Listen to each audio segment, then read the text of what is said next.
Hello, welcome to Devi kitchen. ఈరోజు వంటింటి tips చెప్పబోతున్నాను.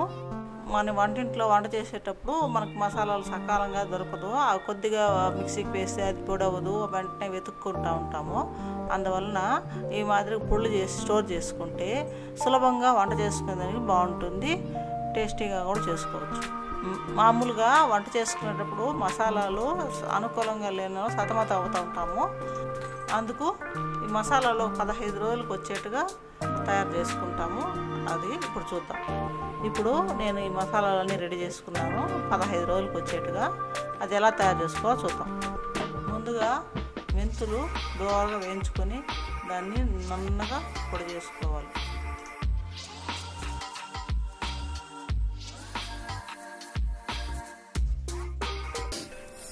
ఇప్పుడు ఆవాలు దోరగా వేయించుకొని దాన్ని నున్నగా పొడి కొట్టుకోవాలి.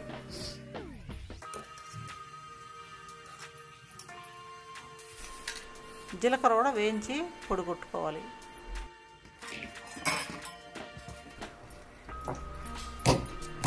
శొంఠిని బాగా దంచుకోవాలి.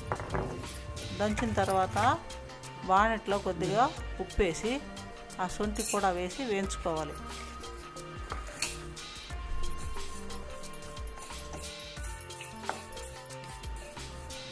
శొంఠి ఆరిన తర్వాత మిక్సీకి వేసి నన్నగా పొడి చేసుకోవాలి.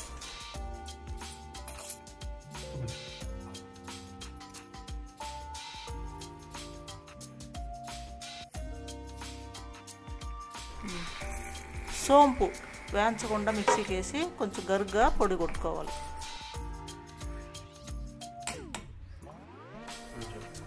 ఎండుమిరపకాయలు కొంచెం తరగగా కొట్టుకోవాలి.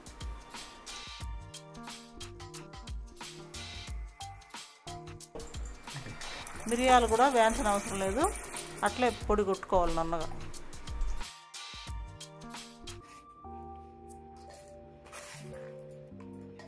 ఇప్పుడు మనం తయారు చేసుకున్న పుళ్ళు గాలిపోయిన డబ్బాల్లో నిల్వ చేసుకొని వాడుకోవాలి. ఇప్పుడు ఈ పొళ్ళుని ఎలా వంటల్లో వాడుకోవాలో చూస్తాం. ఇందులో ఊట మామిడికాయ ఉప్పులు ఉన్నాయి కదా, ఇప్పుడు మేము దీంట్లో పొడులు వేస్తాను కొద్దిగా. చూడండి ఏం పొడి అంటే, ఇది మెంతి పొడి కదా,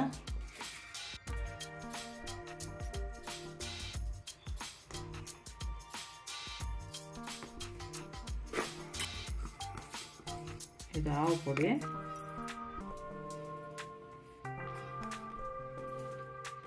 ఇది జీలకర్ర పొడి,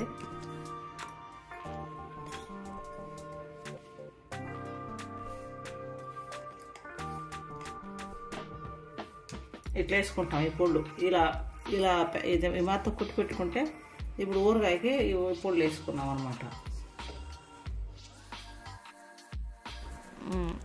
ఇప్పుడు పెప్పర్ పొడి ఎలా ఉపయోగించుకుందో చూద్దాము. బాయిల్డ్ ఎగ్కి పెప్పర్ పొడి వేసుకొని సాల్ట్ వేసుకోవచ్చు.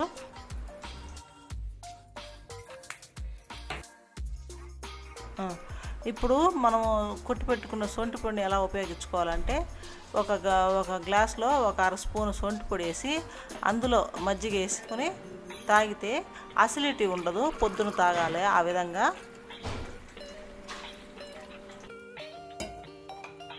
ఈ మాదిరి తయారు చేసి పెట్టుకుంటే అన్ని విధాలు తినచ్చు అనమాట. ఇప్పుడు కొందరు ఉతక పొడి వంట చేసుకుని నీళ్ళు వేసి తాగచ్చు.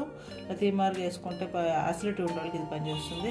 కొందరు పాలల్లో వేసుకొని తాగుతారు అనమాట. అది రెడీగా ఉంటే మనం ఎప్పుడైనా కాలంలో వాడుకునే దానికి ఈజీగా ఉంటుంది వంటింట్లో. ఇప్పుడు మిరపకాయలు కొట్టి పెట్టుకున్నాం కదా, దాన్ని ఎలా వాడుకోవాలంటే, ఇలా పప్పు చేసుకునేటప్పుడు మిరపకాయలుగా వేసేదానికన్నా ఈ పొడి వేసుకున్నామంటే ఎనిపేదానికి సులభంగా ఉంటుంది.